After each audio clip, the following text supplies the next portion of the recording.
जय राधा माधव कुंज बिहारी। जय राधा माधव कुंज बिहारी। जय राधा माधव कुंज बिहारी। जय राधा माधव कुंज बिहारी। जय गोपी जन वल्लभ गिरिवरधारी। जय गोपी जन वल्लभ गिरिवरधारी। यशोदानंदन व्रज जनरंजन। यशोदानंदन व्रज जनरंजन। यशोदानंदन व्रज जनरंजन। यशोदानंदन व्रज जनरंजन। यमुना तीरा वनचारी। यमुना तीरा वनचारी। यमुना तीरा वनचारी।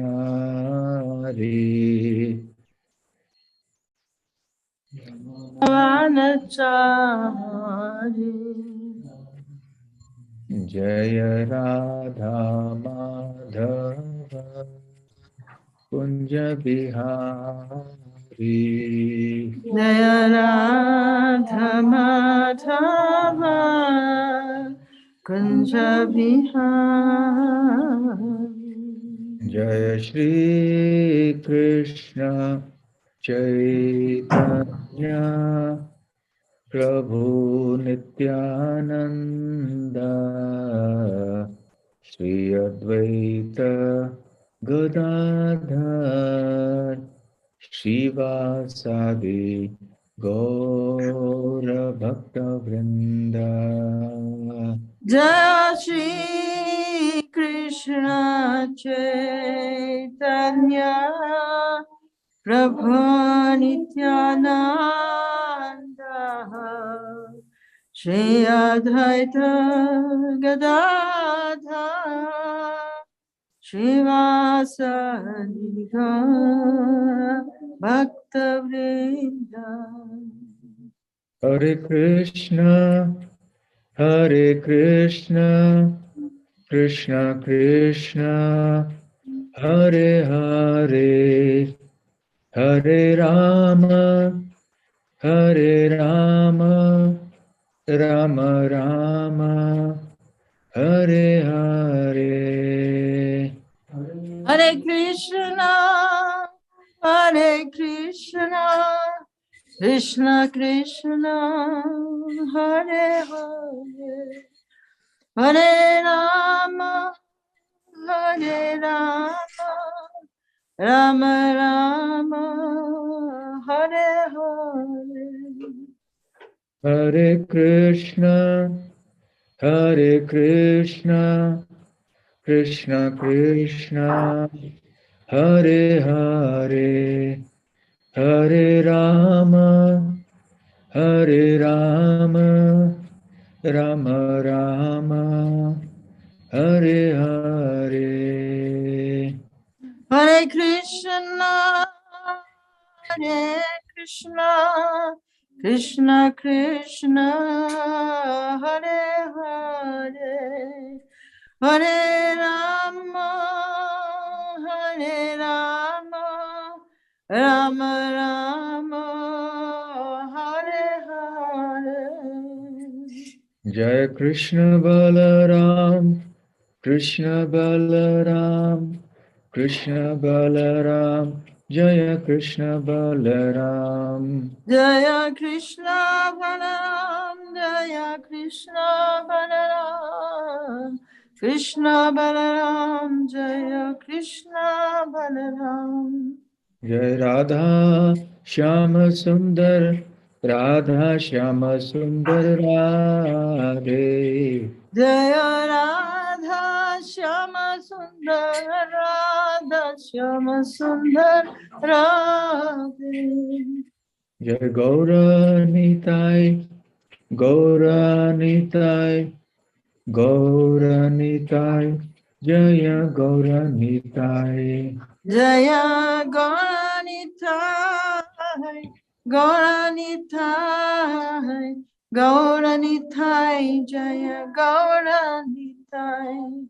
Jai Jaya Prabhupada, Prabhupada, Prabhupada, Jaya Jaya Prabhupada. Jaya Jaya Prabhupada, Prabhupada, Prabhupada, Jaya Jaya Prabhupada. Nitai Gaura Hari Bol, Hari Bol, Hari Bol, Nitai Gaura Hari Bol. Nitai Gaura Haribo, Haribo, Haribo, Nitai Gaura Haribo.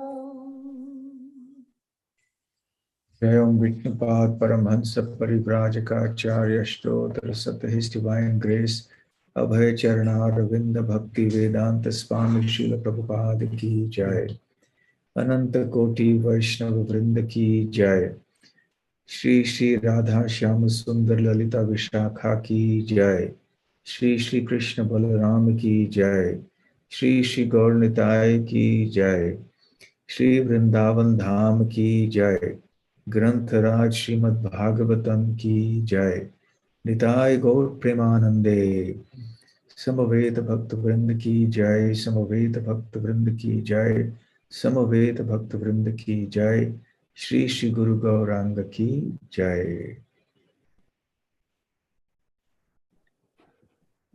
ओम ज्ञानतिमिरान्धस्य ज्ञानाञ्जनशलाकया चक्षुरुन्मीलितं येन तस्मै श्री गुरवे नमः श्री चैतन्य मनोभीष्टं स्थापितं येन भूतले स्वयं रूप गदा मह्यं ददाति स्वपदान्तिकं वन्देऽहं श्रीगुरुं श्रीयुतपदकमलं श्रीगुरून् वैष्णवांश्च श्रीरूपं साग्रजातं सहगण रघुनाथान्वितं तं सजीवं साद्वैतं सावधूतं परिजनसहितं कृष्ण चैतन्य देवं श्री राधा कृष्ण पादां सहगण ललिता श्री विशाखान्वितांश्च नमो ओम विष्णुपादाय कृष्ण प्रेष्ठाय भूतले श्रीमते भक्ति वेदांत स्वामिन्निति नामिनि नमस्ते सारस्वते देवे गौरवाणी प्रचारिणे निर्विशेष शून्यवादी पाश्चात्य देश तारिणे वाञ्छाकल्पतरुभ्यश्च कृपा सिन्धुभ्य एव च पतितानां पावनेभ्यो वैष्णवेभ्यो नमो नमः जय श्री कृष्ण चैतन्य प्रभु नित्यानंद श्री अद्वैत गदाधर शिवासादि गौर भक्त वृंद हरे Krishna Krishna Krishna Hare Hare Hare Ram Ram Ram Hare Hare Hare Krishna very happy to be back with all of you in the VIHE Vrindavan again. On Tuesday, I spoke about the quality of compassion. I will continue with the same theme today for the benefit of those who were not present last time and to refresh the memory of those who were. I'll briefly speak about what I discussed last time. We started out by mentioning that the quality of compassion indicates a feeling of sympathy for the suffering of other living entities, to feel pain for the pain of others.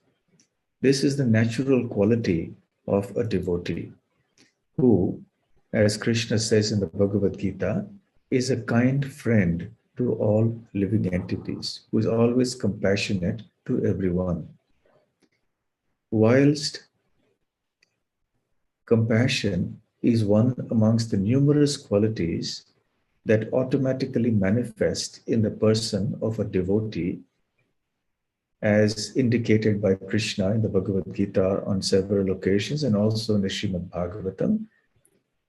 Srila Prabhupada also indicates that these qualities must also be cultivated consciously. In other words, they must be developed by practice. So, the conscious attempt to cultivate qualities like compassion, humility, etc., are also an integral part of the practice of Krishna consciousness. So, when we say that by practicing Krishna consciousness, automatically all the good qualities develop, we are referring not only to the basic fundamental practices of hearing and chanting, but also to conscious attempts to develop these qualities in our day-to-day life. So, gradually as we move on, these qualities then develop.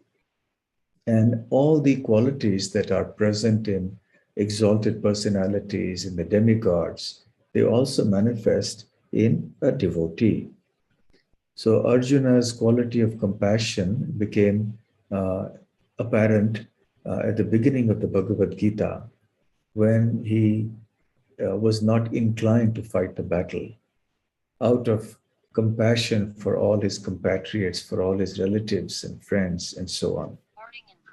I also briefly discussed how Narad Muni advises all of us to discriminate how we deal with various categories of people. For those who are superior, we should feel enlivened and joyful upon seeing them. For those who are equal to us, we should feel a sense of friendship and kinship to them. And for those who are subordinate or not as qualified as we may be, we should feel a sense of kindness and compassion. The materialistic mentality is to feel anger or to deride someone who may not be qualified, but rather we should feel compassion. And if we follow the formula given by Narad Muni, we will manage to keep ourselves aloof from the suffering that inevitably accompanies material existence. So I will continue from there on. In the Bhagavad Gita, in the second chapter, Srila Prabhupada also indicates something very important. There are two kinds of compassion. One is the material compassion, that is compassion based on the material body. And the other is real compassion, compassion based on spiritual understanding, compassion for the soul. So Srila Prabhupada has made a very clear distinction between the two. When Arjuna is feeling compassion for his compatriots, for his relatives, Krishna mildly admonishes him and tells him that this kind of weakness of heart is not becoming of him. Because Arjuna is actually a person who is very spiritually cultured and learned, and therefore Arjuna should have known that what he was lamenting for was not worthy of lamenting, and also that by performing his duty according to his nature in Krishna's service and for Krishna's pleasure, he would actually be doing the greatest welfare work. So, in the purport, Srila Prabhupada says, material compassion, lamentation, tears are all signs of ignorance of the real self. Compassion for the eternal soul is self-realization. And he goes on to say, quote, no one knows where compassion should be applied. Compassion for the dress of a drowning man is senseless. A man fallen in the ocean of nescience cannot be saved simply by rescuing his outward dress, the gross material body. Unquote. So a very important point here. The analogy that we have heard many times in Prabhupada's books and in lectures about a man who is drowning, and then when we go to rescue the man, we only rescue his clothes. And the real man just continues to drown in the water and dies. So similarly, when we try to do good to others, feeling compassion for them, if we look only at the material body and try to do good for the material body and neglect the well-being of the soul, then that is akin or similar to trying to rescue only the dress of a drowning man. Now, certainly, the drowning man is more important than his dress. And the dress is anyway going to get spoiled at some point in time. So similarly, while the material body is important because it is a vehicle, it is an instrument for us to be able to serve Krishna, ultimately it is the soul that needs to be rescued from the tribulations of material existence. So, compassion for the soul, understanding what is good for the soul, is real compassion. So, here is the difference between real compassion and misplaced compassion. Now, just a brief word here on the material of, shall we say, bodily suffering that people undergo, especially devotees. So, let's first consider devotees. Devotees also have a body, and this body is essential for us to be able to serve Krishna. We all have experienced that when we fall sick, then it is hard for us to do not only our various services, but even to do our basic sadhana. When we are feeling extreme pain in the body or some discomfort, we all know that it is not easy to focus the mind on the chanting of the holy names, because our mind forcefully gets drawn to the pain in the body or whatever other discomfort there is in the body or in the mind also. Therefore, it is important that these have to be dealt with. And when we see another devotee undergoing some suffering of the body or mind, we should not take Prabhupada's instructions about the distinction between real suffering and real compassion and misplaced compassion to mean that we should be neglectful or callous about the sufferings of another Vaishnava's body or mind. Because a Vaishnava ultimately is a human being, and a human being has to be seen as a complete whole, where the body, mind, and soul are all interconnected and all are being used in the service of Krishna. Therefore, the suffering of the body and mind is not something that is a separate compartment of life, but rather it is all an interconnected whole, an integral whole personality. So therefore, we also make efforts to help the devotee who is feeling some trouble in the mind or in the body. But we do this with the understanding that this is essential for that devotee to render service to Krishna. We do not do this with the understanding that that is an end in itself. And also, when the devotee is assisted to serve Krishna better, then Krishna is pleased. So this is also a kind of Vaishnava Seva. The next question arises, what about compassion to the suffering of those who may not be devotees? What about dealing with the bodily suffering of non-devotees, quote unquote non-devotees? So yes, one should not get preoccupied in trying to solve the material problems of the people at large by only focusing on the body, because that will be misplaced compassion.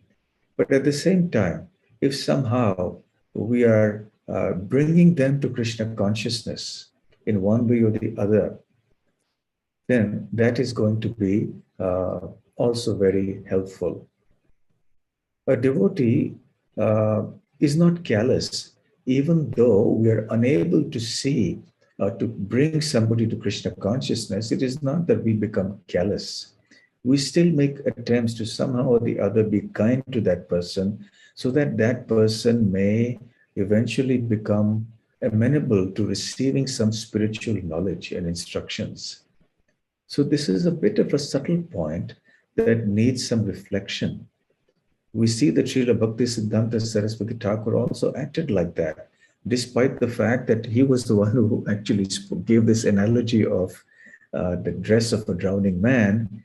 But we see in practical day-to-day example also that Srila Bhaktisiddhanta Saraswati Thakur did so many things and had so many quotes about how we should treat, people who are just suffering ordinarily in the material world. So this needs a very balanced kind of an approach. So we should neither get sentimental on the material platform and move into completely philanthropic activities, which have nothing to do with the soul. On the other hand, we should also not become completely callous to the bodily and mental sufferings of people. Our clear understanding should be that somehow or the other, we should either bring people into Krishna consciousness, or if they're already in Krishna consciousness, then we should do whatever it takes to assist that devotee to make progress in Krishna consciousness.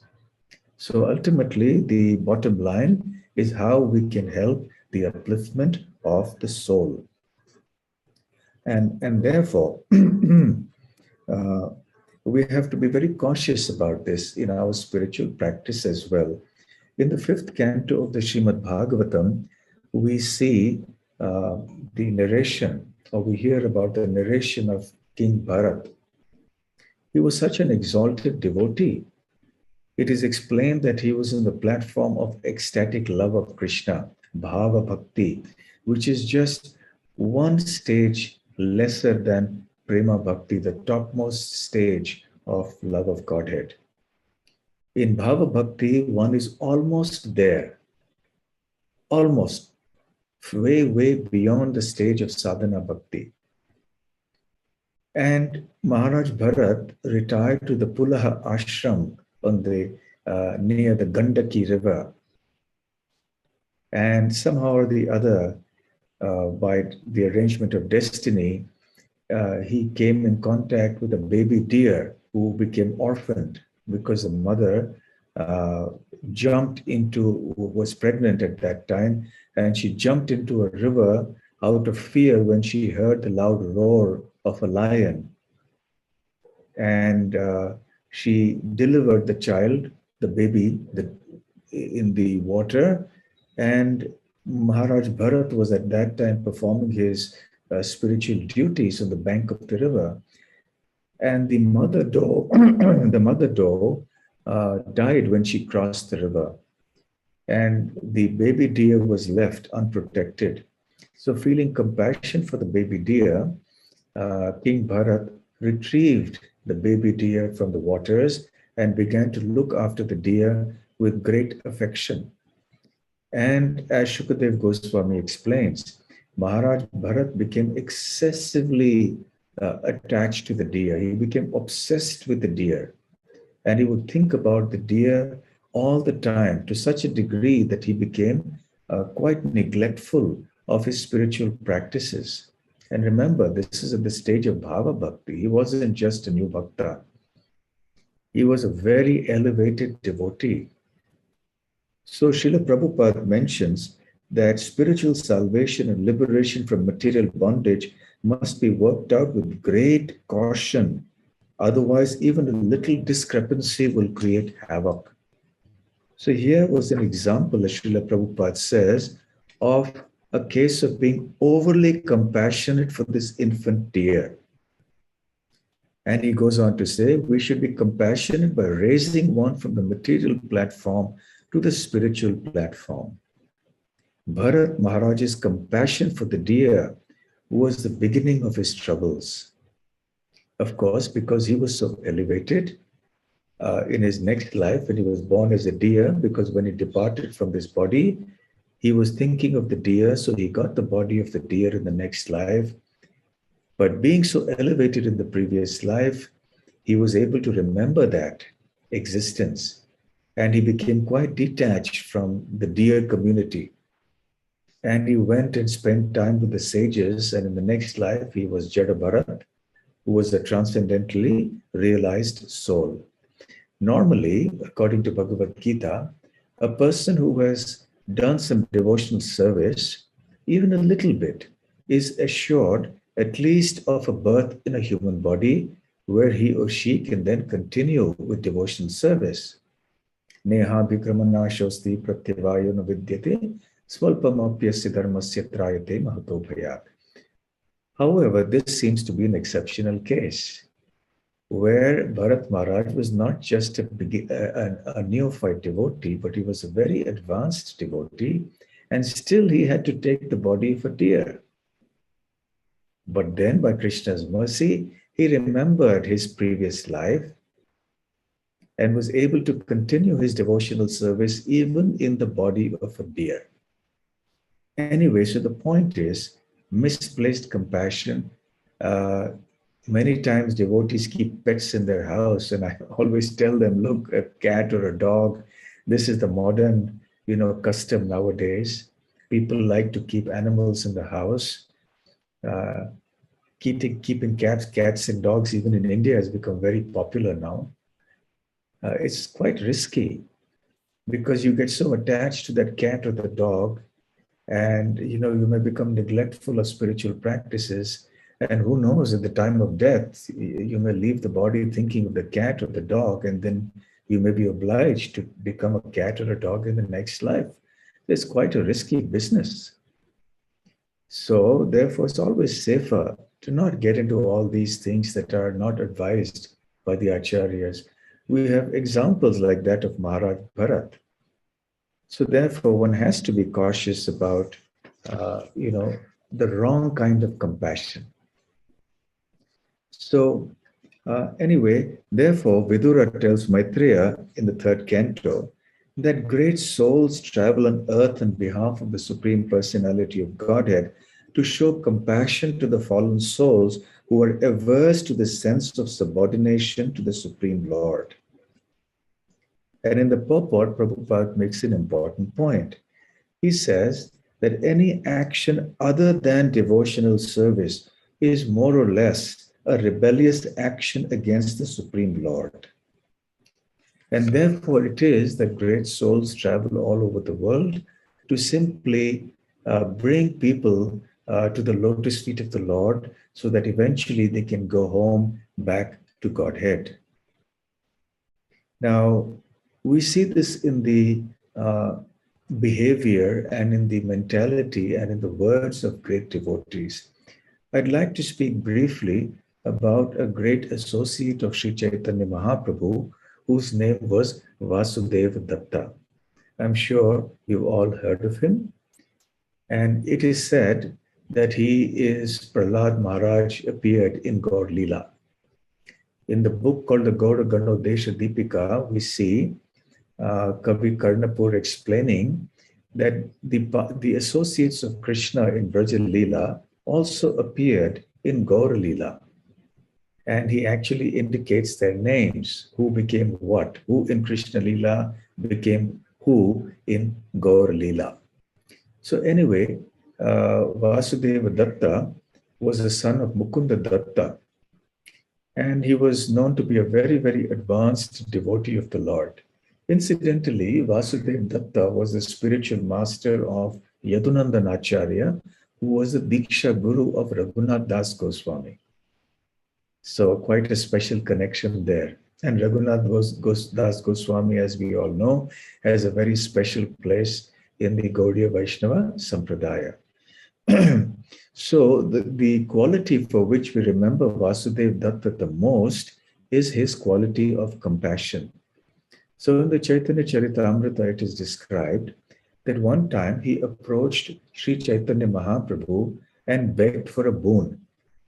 Mahaprabhu was very fond of him, so fond of him that on 3 occasions he mentioned to the devotees in public that his own body, that is Mahaprabhu's body, belonged to Vasudeva Datta. And that even if Vasudeva Datta wanted to sell his body, that is Mahaprabhu's body, he would be willing to allow himself to be sold. And he said that Vasudeva Datta is such an exalted devotee that if anyone has even the briefest association with him, that person will undoubtedly get the personal protection of Krishna. So why was Mahaprabhu so fond of Vasudeva Datta to the point that he stated that his body belonged to Vasudeva Datta? And he said this on 3 occasions. The reason is this whole mood of Vasudeva Datta, that he wanted the well-being of others. He felt so deeply for the pain and suffering of the living entities of this world. So one time when he came and asked for a boon, naturally Mahaprabhu could not deny him that. And he was happy to accede to his request. So what is your boon, O Vasudeva? So Vasudeva Datta said essentially that people in this world are suffering very greatly because of their actions in the past. They've committed so many sins in the past, and they have to bear the sinful reactions of that. Sinful reactions come in the form of various kinds of distress and pain. So Vasudeva Datta said, I cannot tolerate to see these people suffering in the material world. So therefore, kindly do me the favor of allowing me to accept the sinful reactions of all the living entities in the universe, and let me go to hell on their behalf. So I will accept their sinful reactions and go to hell, and let them, my Lord, be delivered, and let them go back to the spiritual world. Now, this was such an exceptional request. Now, sometimes when we interact with each other, we may say things that are somewhat similar, but, it is actually hard to feel from the bottom of our heart what Vasudeva Datta was saying. And he was not saying it as some dramatic kind of exaggeration or something like that. He actually felt it. He was speaking from the bottom of his heart. So Mahaprabhu was astonished to hear this kind of a request. And he says, my dear Vasudeva Datta, so shall it be.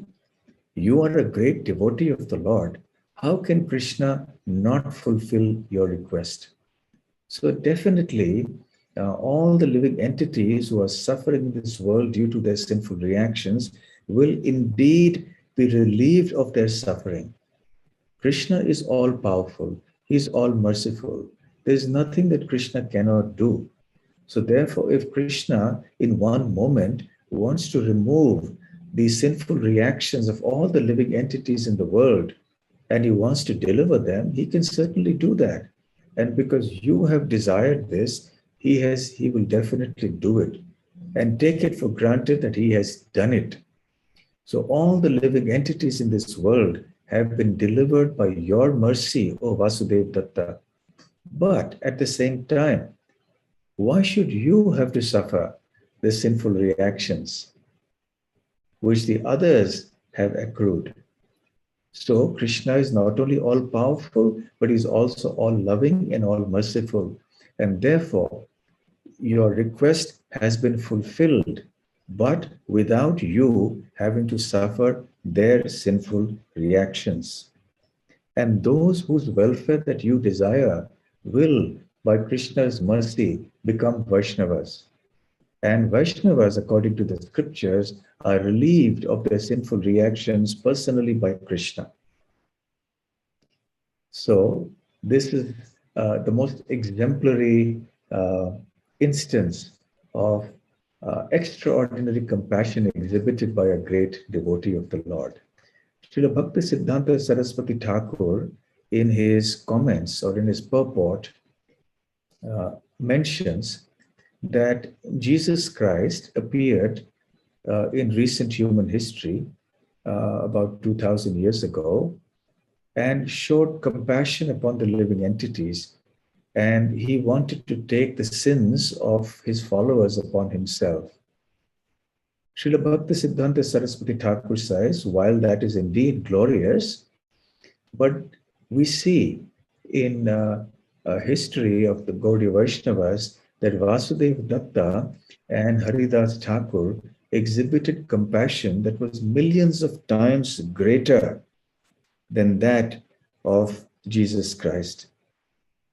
And Vasudeva Datta taught the whole world the unlimited nature of the Vaishnava's love. So in this way, Vasudeva Datta's compassion for the living entities was exhibited here.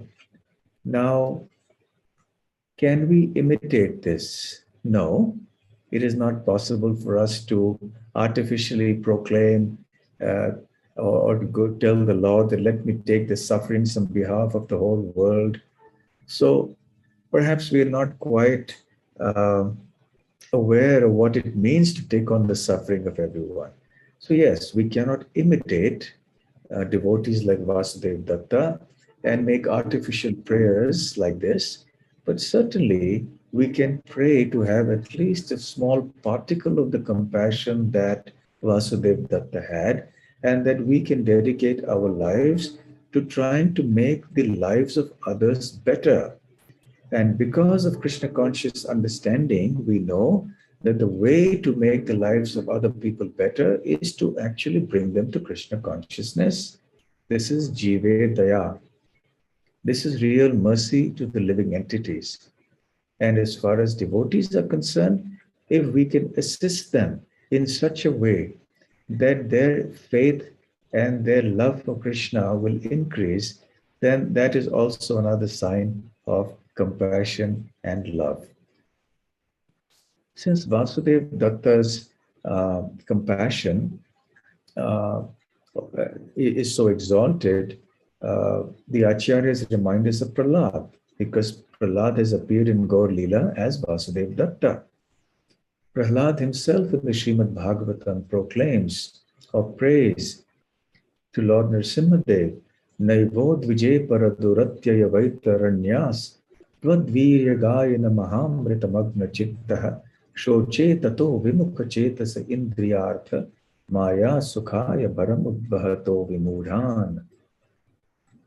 Prahlad says that, my dear Lord, even though this material world is such a terrible place of intense suffering and danger, I am not in the least perturbed by it. That is because my consciousness is completely absorbed in hearing and chanting your glories, which is nectar. So because I'm constantly experiencing this nectar of your katha, Krishna katha, therefore I am protected from the sufferings of this world. So I am not at all concerned about my own sufferings, but I am lamenting. I do feel the pain, shoche tataha, of those people who are vimukha chetasa, who have turned away from you, indriyartha, for the sake of their senses, maya sukhaya, so who are going after this maya sukha, this illusory happiness, and therefore who have taken on unnecessary responsibilities in this world. So therefore we see that Prahlad doesn't have any sorrow for himself, but he feels sorrow for the sorrow of others. This is the most wonderful example from the Srimad Bhagavatam.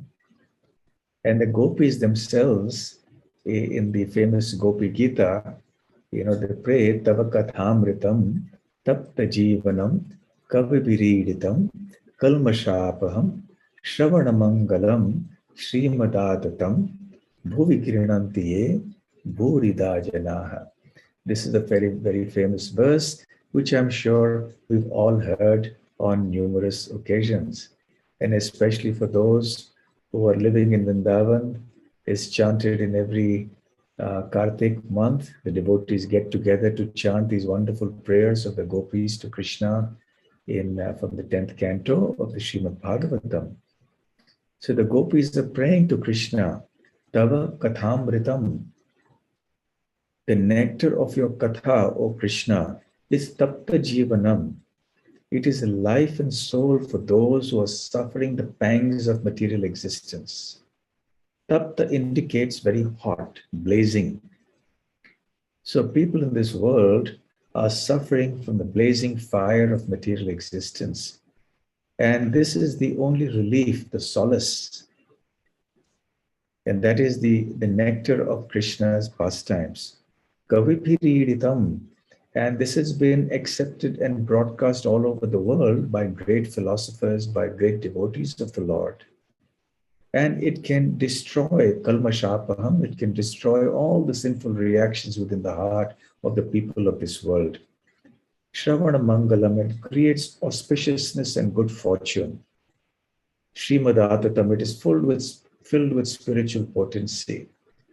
So the propagation of Krishna's holy names not only destroys the sinful reactions, it not only gives solace and relief to the suffering living entities, it also brings all auspiciousness and good fortune into the lives of everybody. And therefore, great personalities distribute this message of Lord Krishna everywhere. Bhuvi grinantiye bhurida janaha. So the one who actually indulges or engages in such activities of distributing Krishna consciousness all over the world is indeed the most magnanimous person, the most compassionate person. So for us, Srila Prabhupada has given us the formula that we practice Krishna consciousness as well as we can, and at the same time, we propagate the message of Krishna consciousness to one and all, and that is really the most munificent act, the greatest act of compassion that we can have. Whoever we meet, we should speak about Krishna consciousness. So in this way, compassion has to be understood in all these different aspects. So I'll stop here now and leave the floor open for any discussion or questions. Thank you. Hare Krishna.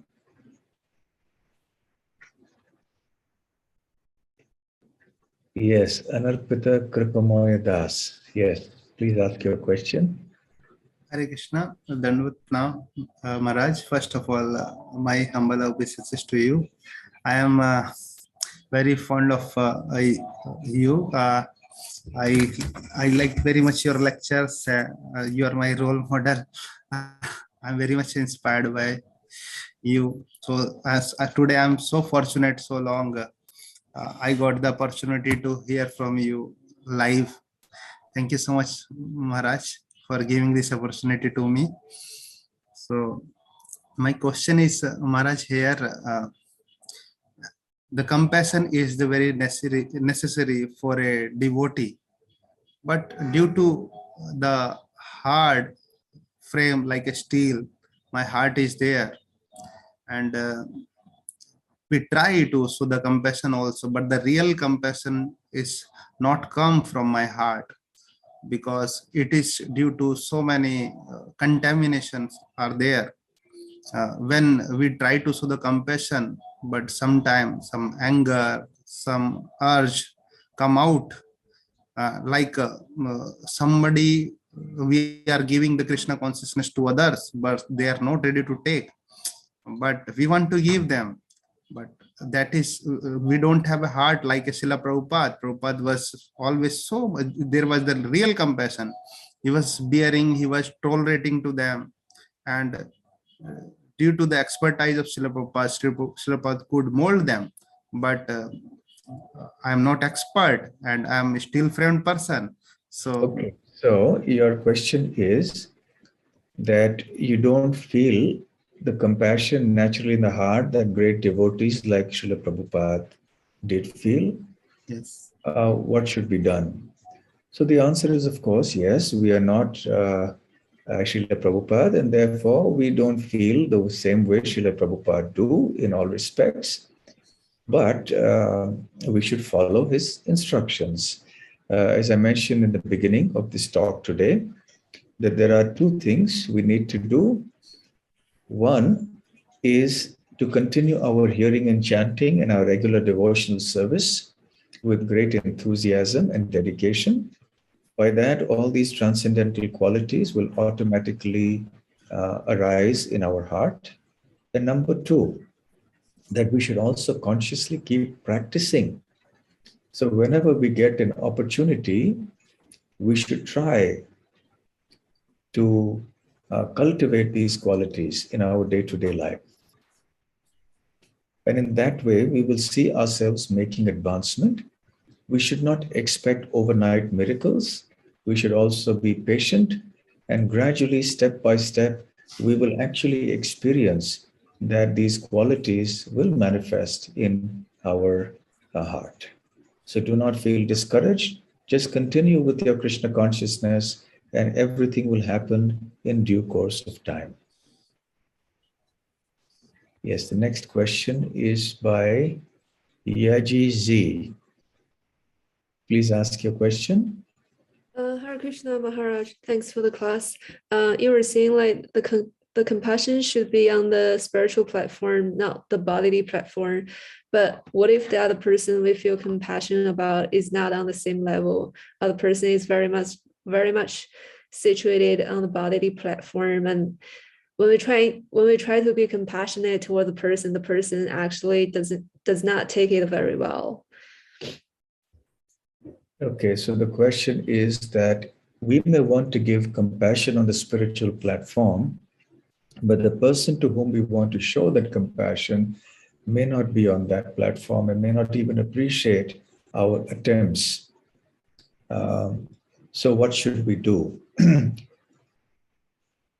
Well, firstly, we cannot force others to do things. The preacher is always very intelligent.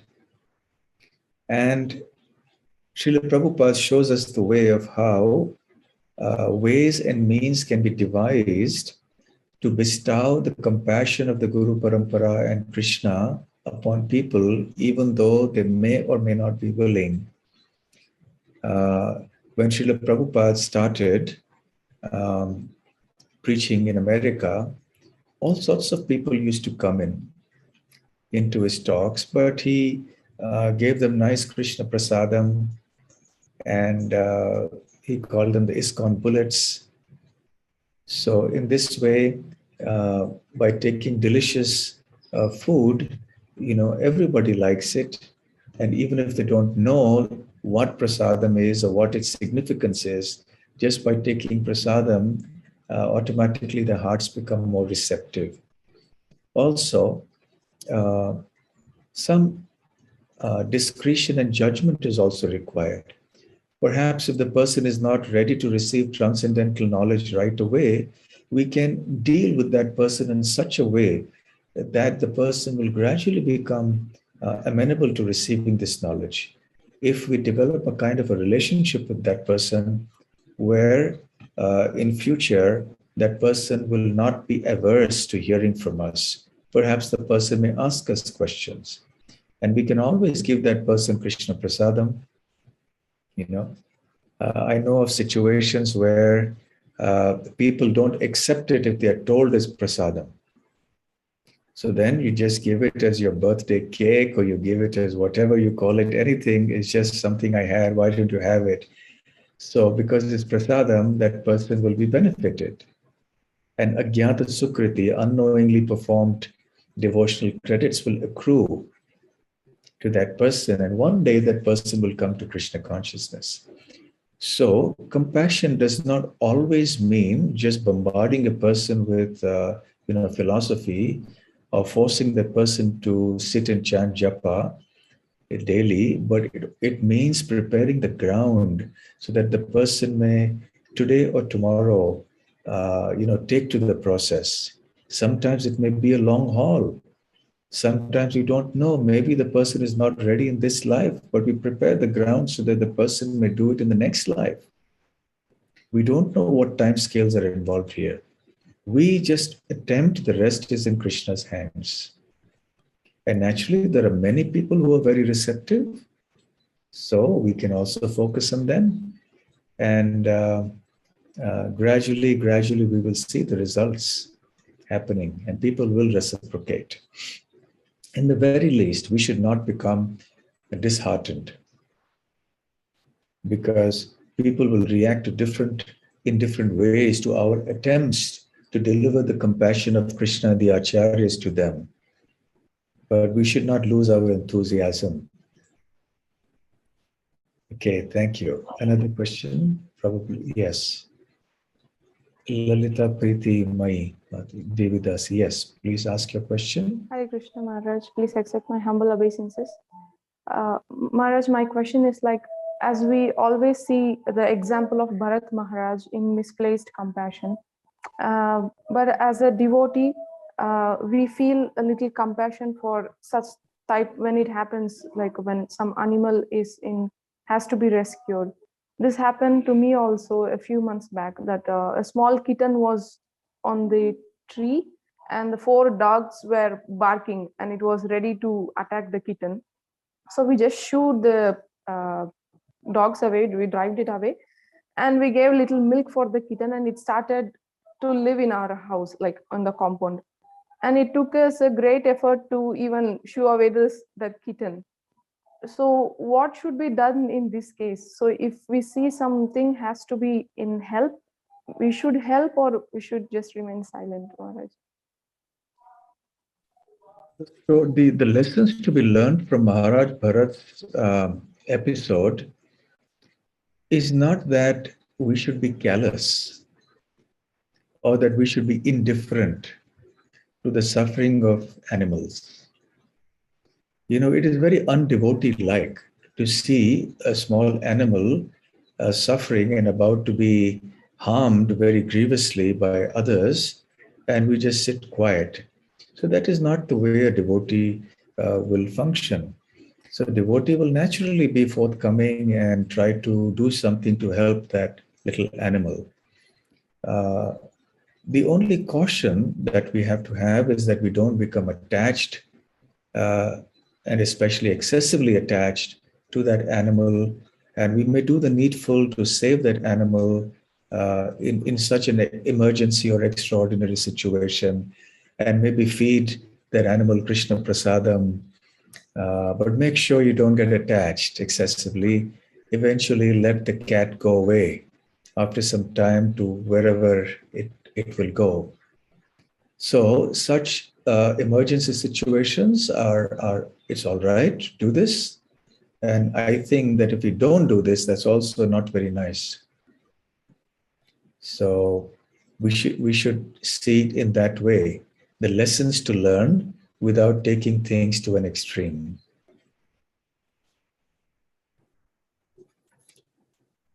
Okay, so I think we have come to the end of our time. It's 8:30.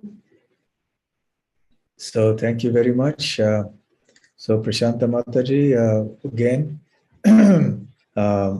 all of you in VIHE are doing such wonderful service, and please do continue. I'm sure that so many devotees everywhere are getting benefited, and they have benefited over so many years. So gratitude for the nice service that all of you are doing there. And hope that the activities of VIHE grow from strength to strength. Thank you very Krishna, much. Hare Krishna. Jai. Hare Krishna, Dhanavad Pranam Maharaj.